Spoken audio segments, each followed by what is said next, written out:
So, why do you need branding? In this video, we're going to explore branding and marketing. Actually, what does branding and marketing involve? And why are they so important? And how can you go about them in a successful manner? Without a brand, any attempts at marketing just won't make so much of an impact. So let's find out what branding is. What is a brand? A brand is all the ways that you mark your business or organisation from anyone else. It starts from a branding iron back in the day of shepherds. It looks at attitude. It's your business's unique identity. How do you make your business stand out from the crowd? So, you ask me, what are the top things that I need a brand to do? It should distinguish yourself from your competitors. It should make your business more easily recognisable. It should build trust and loyalty with your customers. It should offer your customers an idea of what to expect from your business. And to give your staff, don't forget them, a clear direction of your organisation. There are hundreds of examples of successful brands in our world. One of my favourites is Apple. Their signature bitten apple is an instantly recognisable brand. But their branding encompasses so much more than their visuals. It's all about their commitment to quality, a sleek hardware design.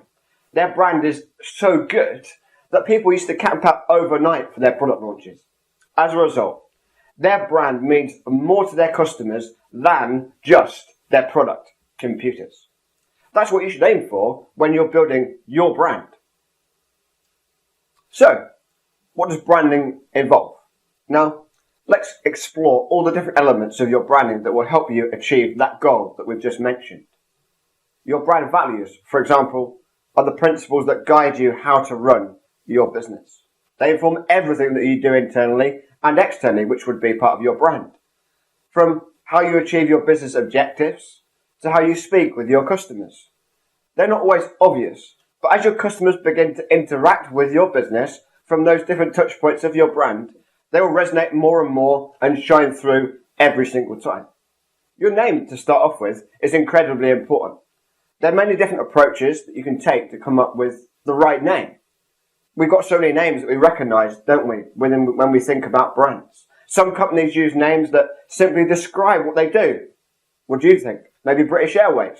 While others are named after their founder, McDonald's. I'm loving it. You might also go for a more abstract name. The sportswear company, Nike. They name themselves after a Greek goddess of victory. Or Google. They kind of invented the name by taking inspiration from that massive number, a Googleplex number. So, your logo is more important than just a visual identifier. You give your business a vision, a brand. It needs to grab attention. It needs to distill everything you do and that your company stands for. All the while, it needs to be versatile, so you can use it anywhere you might need to. Just try not to do the same thing as everyone else in your sector if you want to stand out from the crowd. Find a unique way to express your business identity, your vision, you and your organisation. Design it to be successful so your customers will only need to glance at your logo, your brand, to know who you are. Your brand colours are used across your company materials as a visual identifier. Different colours have different associations to us. Red is seen as energising and eye-catching. It's often used for brands that are associated with play or with food. Blue is seen as trustworthy, dependable, and so often is used by corporate brands, as well as couriers, pharmaceutical companies. How a colour resonates, it depends on the context. However, any of these associations are just some examples. One aspect of branding you might not have considered before is your typeface, your font. You used throughout your branded materials, like the colours. Fonts differentiate you and provide associations for your brand. Something like Futura is a commonly used font to convey ingenuity and creativity. Helvetica, one of the most famous fonts, apart from Comic Sans, on the other hand, is seen as professional and trustworthy. A lot of these examples are very visual, and that's a big part of branding, but it's not actually all of it. Your tone of voice is also an important part of your brand identity. How do you come across when you speak to your customers? Do you want to seem neutral or trustworthy? fun or youthful? When you pick up the phone, what do you say? And how does that reflect on your business and your identity? One more example before we start about marketing is your slogan, your strapline. It's a line or a catchphrase that is associated with your brand. Think Tesco's. Every little helps. It says a lot about the company and the organisation. That can be the same for you as well, and can also be used to complement your more abstract brand names, or by letting your audience understand what your business does in a fun and interactive way. Not every business has one, but it can be a key to a successful marketing strategy. Now that we've discussed your brand, let's get into how you can use it to market your business successfully. First and foremost, you need a strategy. Sprinkling a little bit of marketing here and there with no goal won't be nearly as effective as coming up with a cohesive plan. Let's start with who you're going to be marketing to. Who are you actually trying to reach? Let's create avatars. These are descriptions of the people who are going to buy your products and services. Let's think, how old are they? What kind of job do they have? What other brands are they likely to resonate with? Use these avatars as a basis for who you are making your marketing materials for. You also need to think about your budget.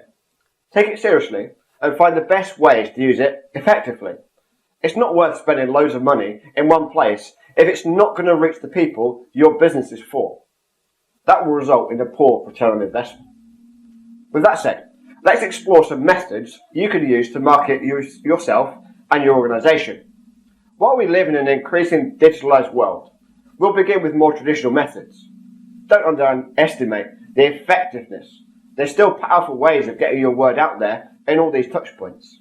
You might see posters advertising brands on billboards. They could be physical, like printed posters, or they could be digital. They could be on buses. They could give a local notice board in your local village centre. Posters are a great way to advertise in places that will be seen by lots and lots of people. They need to offer a succinct look into the offerings to a large audience. They need to be eye-catching, but you can only get across a small amount of information, so make it succinct.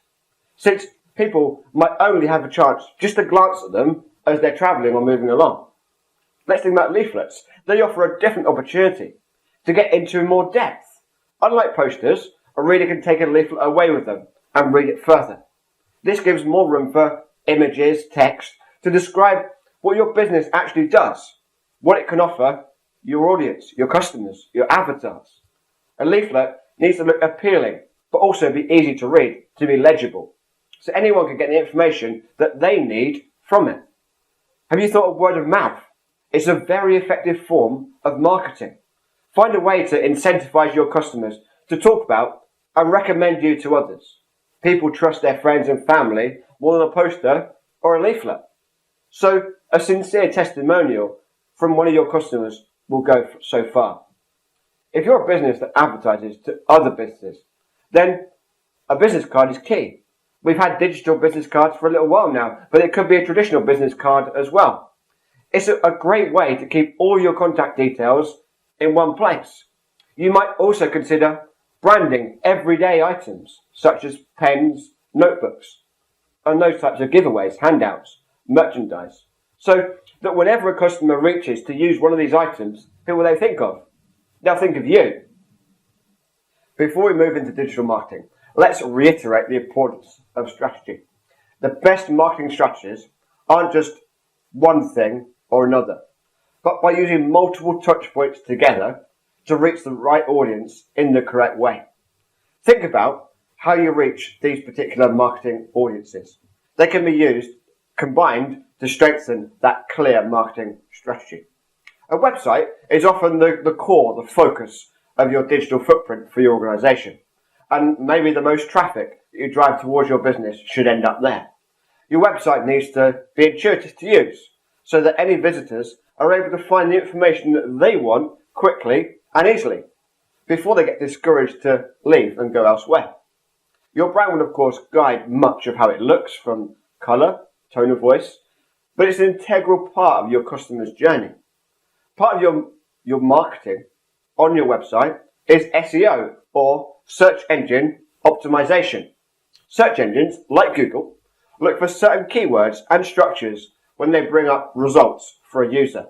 By tailoring your website to these search engines, you can easily ensure your website comes at the top when people are searching for your products or your services. This helps drive more traffic to your website. SEO can also be bolstered by your website content, like blogs. Google will boost websites that update regularly, so monthly blog content will help you in your position. They help address commonly asked questions by your audience, educate them about your offering. A blog also gives you something new and interesting to include in your other elements of marketing, whether that be email newsletters. Emails are a great way to get the word out to your existing customers and also potential new ones. With an email campaign, you can highlight your new products, services, deals. You can also keep your brand in the minds of your audience.